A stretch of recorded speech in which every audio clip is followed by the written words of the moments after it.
اعوذ باللہ من الشیطان الرجیم، بسم اللہ الرحمن الرحیم۔ حضرت آدم جنت میں رہنے لگے۔ پھر ان کا جی چاہا کہ کوئی ان کا ساتھی ہو جو ساتھ رہے سہے۔ ان پر خواب کی سی حالت پیدا ہو گئی۔ اسی بیچ اللہ نے اپنی قدرت سے حضرت آدم کے پہلو سے حضرت حوا کو پیدا فرما دیا۔ حضرت آدم جاگے تو دیکھا کہ ایک پاک صاف عورت ان کے پاس بیٹھی ہے۔ انہیں دیکھ کر وہ بہت خوش ہوئے۔ پوچھا، تو کون ہے؟ حضرت حوا نے کہا کہ میں تیرے جسم کا حصہ ہوں، اس لیے کہ اللہ تعالیٰ نے تیری پسلی سے مجھ کو پیدا کیا ہے۔ کہا جاتا ہے کہ حضرت حوا اتنی خوبصورت تھی کہ پوری دنیا میں جتنی خوبصورتی پائی جاتی ہے اس میں سے 90 حصہ حضرت حوا کو ملا ہوا تھا اور 10 حصے میں پوری دنیا تھی۔ حضرت حوا کو دیکھ کر حضرت آدم علیہ السلام بہت خوش ہوئے، سجدے میں گر پڑے اور اللہ کا شکر بجا لائے۔ پھر اللہ نے عرش اٹھانے والوں اور آسمان کے واسیوں کے سامنے ان دونوں کا نکاح کیا اور حکم کیا کہ اے آدم و حوا، تم دونوں اس جنت میں رہو اور جنت کے تمام میوے کھاؤ۔ ہاں، یہ ایک گیہوں کا پودا ہے، اس کے پاس مت جانا، نہ اس میں سے کچھ کھانا۔ جب ابلیس نے آدم کو سجدہ نہ کیا، اس پر لعنت بھیجی گئی، وہ فرشتوں سے نکال دیا گیا، تو اس کے دل میں حضرت آدم کے خلاف جلن پیدا ہو گئی تھی۔ چنانچہ وہ اب اسی چکر میں رہنے لگا کہ کس طرح جنت میں داخل ہو کر وہاں سے آدم کو نکلوا دے۔ پہلے تو مور سے اس نے دوستی کی اور کہا کہ میری دوستی کے حق تیرے اوپر ثابت ہے، اب تم دونوں پہلے ساتھ بھی رہا کرتے تھے۔ میری تجھ سے درخواست ہے کہ تو مجھ کو اپنے بازو پر بٹھا کر جنت میں پہنچا دے کہ میں اپنے دشمن سے بدلہ لے لوں۔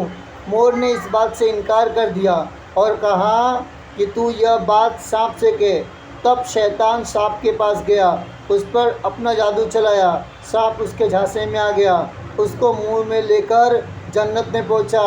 اس طرح کی جنت کی نگرانی کرنے والوں کو ذرا بھی خبر نہ ہوئی۔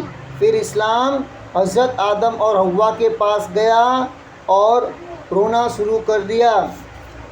حضرت آدم اور حوا نے پوچھا کہ کیوں روتا ہے؟ اصل میں انہوں نے شیطان کو نہیں پہچانا تھا۔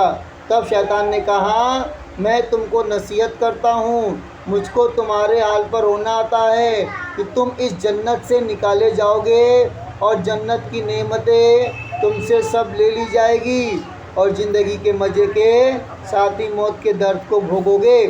ان دونوں نے اس بات کے سننے سے بہت غم کیا۔ ابلیس نے کہا، اگر تم میرا کہنا مانو تو تم کو ایک ایسا پودا بتاؤں، اگر تھوڑا میوہ تم اس کا کھاؤ گے تو ہمیشہ زندہ رہو گے اور موت کی صورت ہرگز نہ دیکھو گے۔ حضرت آدم نے پوچھا، وہ پودا کون سا ہے؟ شیطان نے کہا، وہی پیڑ ہے جس کے کھانے سے اللہ تعالیٰ نے منع کیا ہے۔ حضرت آدم نے اسے مانا نہیں، کہا مجھ سے خدا کی نافرمانی ہرگز نہ ہوگی۔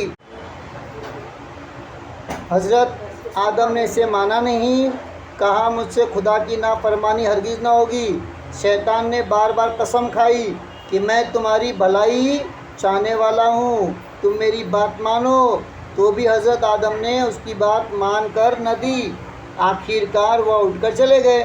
پھر شیطان حضرت حوا کی خدمت میں پہنچا اور ان کے دل میں شک پیدا کرنے میں کامیاب ہو گیا۔ سانپ نے شیطان کے کہنے پر گواہی بھی دے دی کہ اس کی باتیں صحیح ہے۔